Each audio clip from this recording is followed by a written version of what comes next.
بسم الله الرحمن الرحيم. اللهم صل وسلم وبارك على سيدنا محمد. عاملين ايه حبايبي؟ يلا كده نسمي الله ونصلي على الرسول ونبدأ الفيديو الجميل ده مع بعض النهاردة. هو ان احنا النهاردة بقى حبينا نعمل ايه؟ الكفتة الجميلة اللي ريحتها كانت جايبة لاخر الشارع دي. ريحتها كانت خطيرة، كانت تحفة. جربها معايا وقولي لي ايه رأيك فيها. طعمها وريحتها كانت قلب الشقة، ولا فحم ولا اي حاجة. في الفرن بتاع البوتاجاز او في الفرن الغاز بتاعك، او لو ما عندكيش فرن من ده ولا من ده هتعمليها في الطاسة على البوتاجاز وتغطى عليها، هتطلع معاكي بالجمال والحلاوة دي.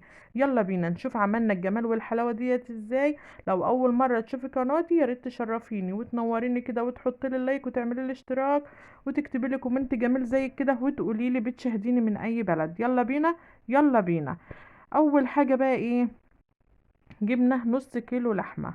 طبعا نص كيلو لحمه ده انا فرمت عليه صدر فرخه وقلبتهم في بعض كده، دمجتهم في بعض. وجبنا بصلتين كبار حلوين كده، هناخدهم ننضفهم ونبشرهم او نضربهم في الكبه. عندك كبة اضربوهم في الكبة، ما عندكش كبة ابشروهم بالمبشرة.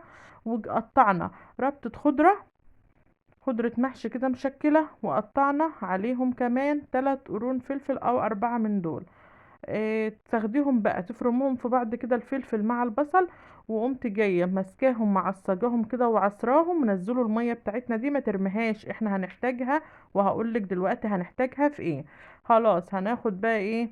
البصل بالفلفل بالخضره، ونحط التوابل بتاعتنا ونقلب قلب قلب قلبي كله ببعضه. افضلي ادعكيهم في بعض بقى وكده. بصي دخلوهم في بعض، لو حابه تحطوهم تاني في الكبه حطيهم. إيه بس ايه بقى، انا بفضل ان انا ايه اعملهم بايدي كده. جبت بقى ايه؟ معلقة من الملح ومعلقة السبع بهارات مشكلة ونزلت بيها عليهم. الكفتة دي جميلة، عندك فرح اعملها في الفرح، عندك عزومة اعملها في العزومة. هي دي الكفتة اللي الطباخين بيعملوها، كفتة الطباخين اللي بيعملوها في الافراح.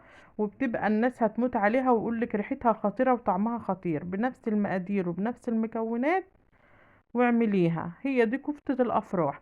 طبعا ما تقوليش يا ده بتعجن بايديها وبتعك وبتلغوص، انا غاسله ايدي وايدي نضيفه، وكلنا طبعا ايه بنعمل بايدينا.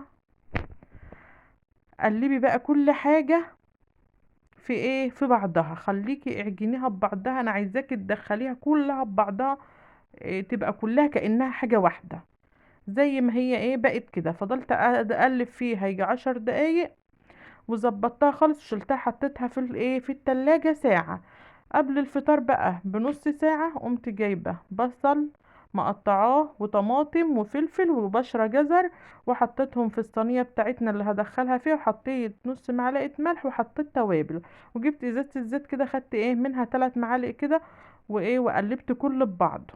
قلبي بقى كله ببعضه كده، خلي الايه التوابل بتاعتك تدخل في قلب بعضها وفي قلب الخضار بتاعنا. لو حابة تكتري الخضار عن كده حطي، حابة تحطي لها جزر حطي. قصدي بطاطس.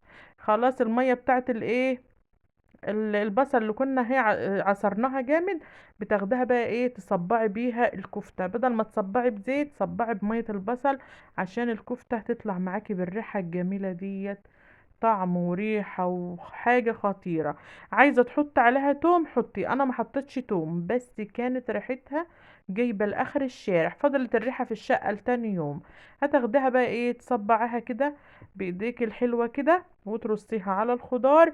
لو حابة تعمليها على الفحم وتعمليها على السياخ اعملي، حابة تعمليها في الفرن وبعد ما تطلعيها تطلع معاكي وتحط لها حتة فحماية وتحط عليها نقطة زيت وتغطي الصاج هتاخد معاكي ريحة الفحم. اعملي مفيش حاجة هتوقفك بإذن الله.